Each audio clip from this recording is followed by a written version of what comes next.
Have y'all heard of Roger McCracken out of San Antonio, Texas? Well, he was actually tried for murder on his self-defense case. It was clearly self-defense. What happened was Mr. McCracken was returning with his wife and his three children back to their apartment complex from getting pizza when Mr. Riddle, a 34-year-old neighbor, also known as Pooh Bear or something like that, decided to approach Mr. McCracken and was a very agitated and aggressive towards McCracken and his family, calling them cop collars and saying that he was fixing to end it now, that he did not want cops in his life.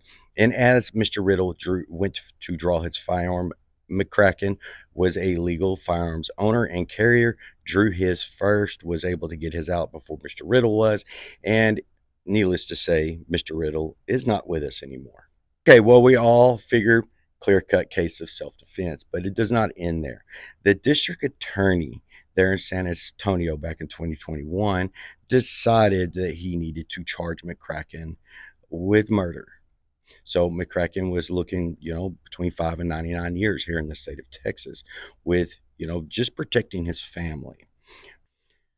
See, one of the things that the DA was able to leave out of and get pushed out so the jury wasn't able to hear about Mr. Riddle's history is that right before this incident, he was previously convicted of assault with a deadly weapon. So that was never told to the jury.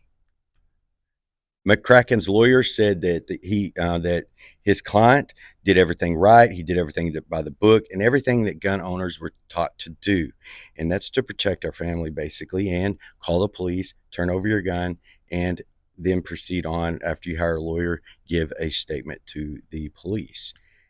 Now, there was a witness that showed up that was totally contradicted what Mr. McCracken and his wife were saying, but the witness was also a friend of Mr. Riddle's and also liked to do extracurricular activity with Mr. Riddle's.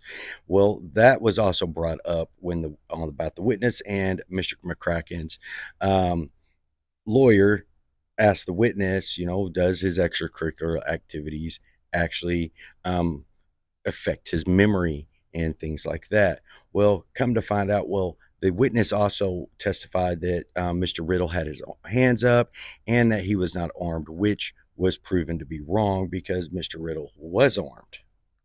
During closing arguments, one of the things that the prosecutor, and I'm going to read what he actually said during the closing arguments, the prosecutor argued that McCracken had no right to take a life into his own hands. And he also stated that we cannot, in our community, just kill people because we feel they're bad people. The prosecutor is Neil Cordorio. I won't even try to pronounce that. Okay. He went on to say we cannot make the decisions ourselves. We cannot use the law as a sword and place it on people. Well, for some of you prosecutors out there, this was a clear-cut case of self-defense. And yes, Mr. McCracken had every right to protect himself and his family. Well, in 2024, in February, his trial came and went. It was like a 5 or 8 day trial. And Mr. McCracken, the jury was out for 7 hours and come back deadlocked 11-1. The judge sent them back in, and they come back with a verdict of not guilty. One of the things you have to understand about a self-defense case, some of these prosecutors, like this Neil guy, they have the county money. They have taxpayers' money behind them. Us as individual people, we do not have those type of funds. But I do know one thing. I am tired of these prosecutors like that using our tax money to try to prosecute innocent people for just protecting their family. That's all Mr. McCracken was trying to do.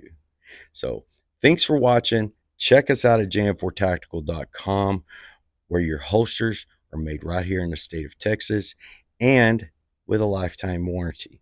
Thanks for watching.